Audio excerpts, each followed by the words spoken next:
Hi, I'm Wes, the Explosion, and there's one game-related interaction that stuck with me over the years.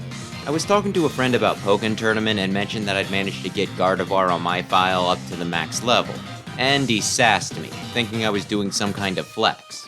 I had to explain to him that, no, I didn't achieve this because I was good at the game, anyone could do this just by grinding matches win or lose, that I did it simply because I wanted to. And that kinda got me thinking of what causes me to beat a game, 100% it, or occasionally even drop it altogether. I think it comes down to three basic things, so let me lay it out for you, just why I play some games as long as I do. The first reason is probably the stupidest, but I also wouldn't be surprised if it were the most relatable, and that is pride. This is most applicable to just the basic clear, since when I start a game, I want to finish it and get to the credits. Even if the game sucks, I don't want to give up because then that feel like the game beat me. You can't say I don't like the game because it's too hard and it's a skill issue, because if it were, then how did I manage to beat it? Huh? Answer that, internet. And that is kind of the long and short of it. I don't want to lose, so I'll stick with the game long after I should. It looks good on the resume to have a long list of titles that I've not just played, but also cleared. Not for any real job, just gaming content, but still. Investment in a series can also add to this. While I would drop both X6 and Battle Network 4 like a hot tamale if they were just random games, I'm a Mega Man guy, so I feel a bit more compelled to clear each. And oddly enough, this also sometimes applies to the 100% as well. For anyone playing the Mega Man X Legacy Collection, I'd recommend just giving X7 a try to get a feel for it so that you have some first-hand experience when people talk about how bad it is. As soon as you find yourself having a horrible time, drop it, even if it's on the intro stage. I could still see someone really into the series wanting to clear it though, just to hit that box on the checklist. Me though, I'm invested, like I said, so I need all those hunter medals. Even if it does mean saving each and every one of the very killable Reploids, and maxing out all three characters, and... Is this Stockholm Syndrome, or do I actually kinda like this game? Anyway, pride never really leads to a quit, though I may use that to excuse one.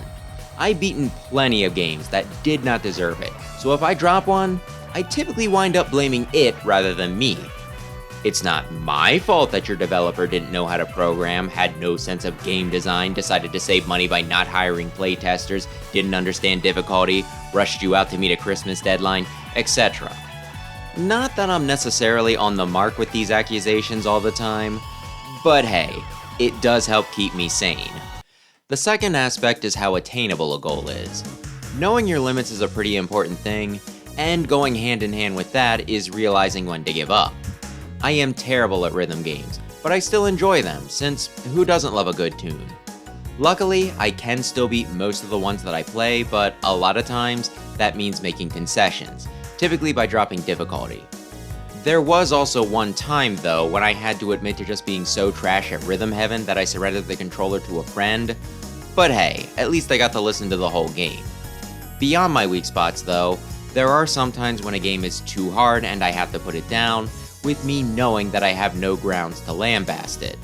It might be frustrating and my pride might take a hit, but hey, if I know I'm gonna wind up attempting it a lot longer than the average playtime and I might still fail even then, it's better to just move on. But sometimes it's not a matter of skill. A buggy game can also lead to a drop.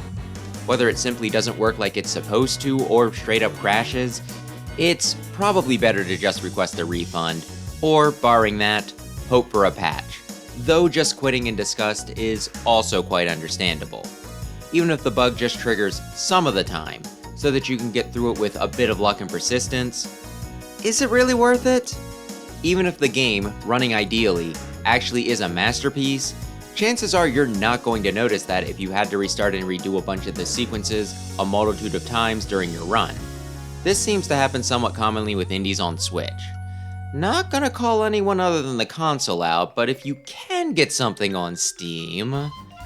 And despite what I just said, I have still managed to clear some indies that have run pretty shoddily, when I should have just watched a playthrough.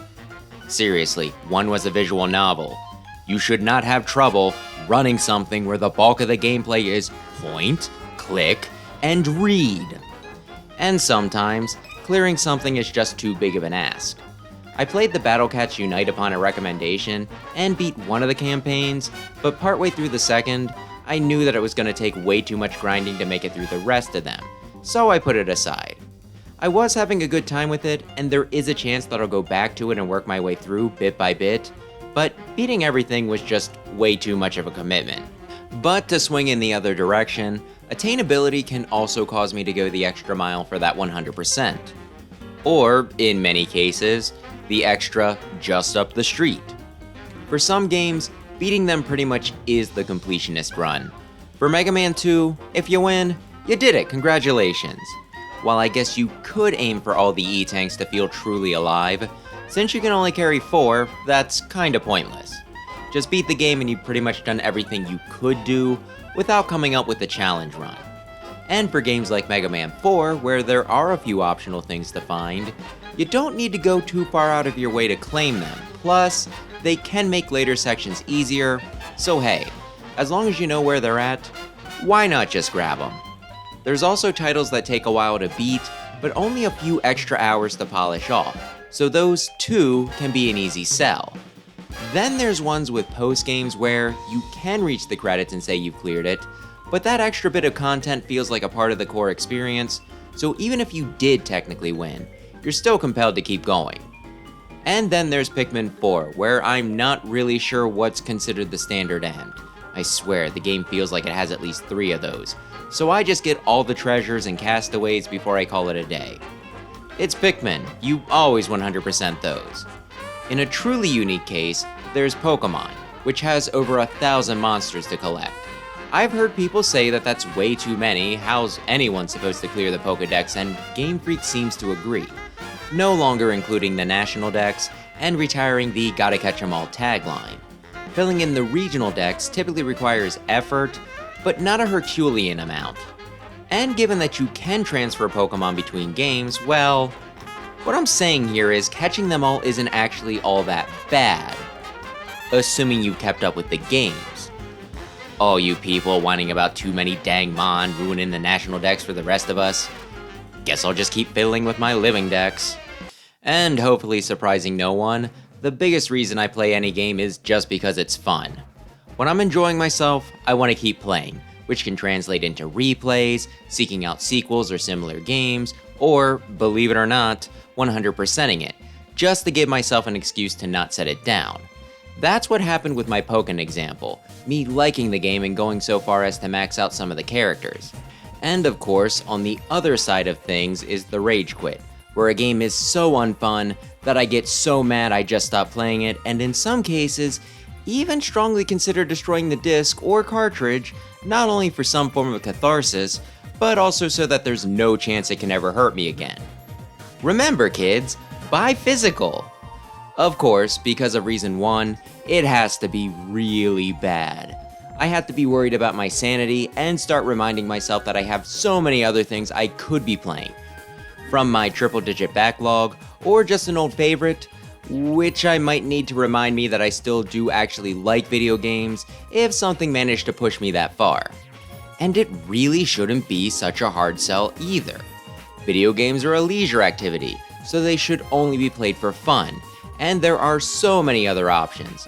But I am dumb, so until I'm pushed to the point of wanting to hurt someone and I selflessly put it aside for the sake of others, I tend to stick with it. It has to be really bad. So frickin' bad. And sometimes even then. As a little tag along, there's always sunk cost fallacy. You can think of this as a combination of 1 and 2, or its own category, but regardless, this one can hit me hard. I get so far into a game, things get horrifically bad. I should probably quit, but I've already gotten this far in. Surely I can soldier on just a bit more. This has shackled me to so many titles, me thinking, dear lord, had I known it was gonna get this bad, I would have quit hours ago. If I just would have had that foresight, I could have spared myself all this pain. There have been times that I've actually gotten excited as I started failing a section over and over again, thinking, yes, I can't do this. This is finally my excuse to bow out. only to get it to work just a few tries from a Ragequit, and I guess I can keep going. I do not have a healthy relationship with my hobby. Of course, there's always the literal cost as well, how much you paid for a game. While sometimes I'm just happy to knock something off my backlog, at the same time, you typically don't want to just be done with a game that you paid for, especially full MSRP, whatever that is now, right after you start it. If you're quick enough, realizing that it's not tickling your fancy, you could possibly be able to get a refund, but if not, you might really try to get your money's worth, even if it is like chewing broken glass, just to avoid feeling cheated. I had a unique experience recently where I bought a retro game that was not good. It had the typical 3D platformer camera issues, centered around a gimmick that just the whole point seemed to be making movement as awkward as possible. At points, it felt more like the game was designed to screw with rather than challenge me, and sometimes things simply just didn't work. When I bought my copy, I didn't read the item description closely enough, and the disc was really scratched up, though it allegedly worked. I tested it out and it did, but while I would have quit the game by the end of World 2 under normal circumstances, I was worried that that one really nasty gash would be where World 4 was on the disc. So I forced myself through, rage quitting several times, but later forcing myself back, wanting to make sure that there was no issue with my copy. While I didn't do all the missions, I did beat a few for each world, which reassured me, and when I got to the final stage, while I did consider quitting, I figured, what's one more level? And proceeded to almost lose my mind. So despite what I said about bugs and attainability, this oddball case was almost the opposite of that. Me wanting to make sure that everything functioned like I paid for. Of course, if you are determined to get through a game, regardless of whatever I've said, there is one big thing that can help you push through. Community. If you have people you want to discuss a game with, that might be just the extra bit of motivation you need. Or if you have a friend to play something with, someone to laugh at it with you, or bounce around complaints so that you don't feel like you're being unreasonable, that can really help. Heck, if you'll permit yourself, maybe you can even pass the controller back and forth rather than shoulder the whole thing alone. The big ticket one, though, might be streaming it. Some games do not deserve to be beaten.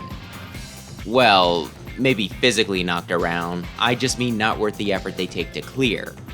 My brother has beaten Sonic 06 on stream, yet he gave up Adventure DX, which was much more tolerable, really quickly when he played it himself.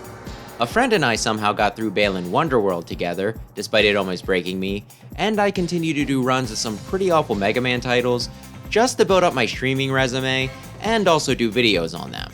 So yeah, if others are involved, even the unacceptable has a chance, because once again, I am selfless, and maybe you can be too. It's not just a cry for attention. So to review, my 3 big factors for how thoroughly I play a game are pride, attainability, and fun, with sometimes sunk costs tipping the scales to my detriment.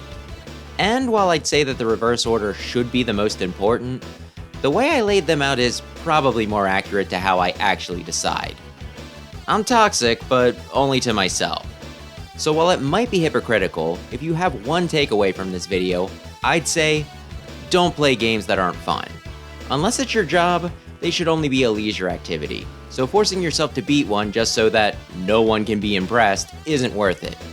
Maybe one day I can learn to respect myself. With that, let me start wrapping up and ask you, what factors determine how long you play a game? Were there some that I missed? And how do you weigh each one? That'll do it for this week, so thanks as always for watching, and maybe consider subscribing if you're into retro games, especially Mega Man. Okay, what if instead of Kiss, Marry, Kill, we did Play 100 Drop? Has somebody already done that, or can I claim this one?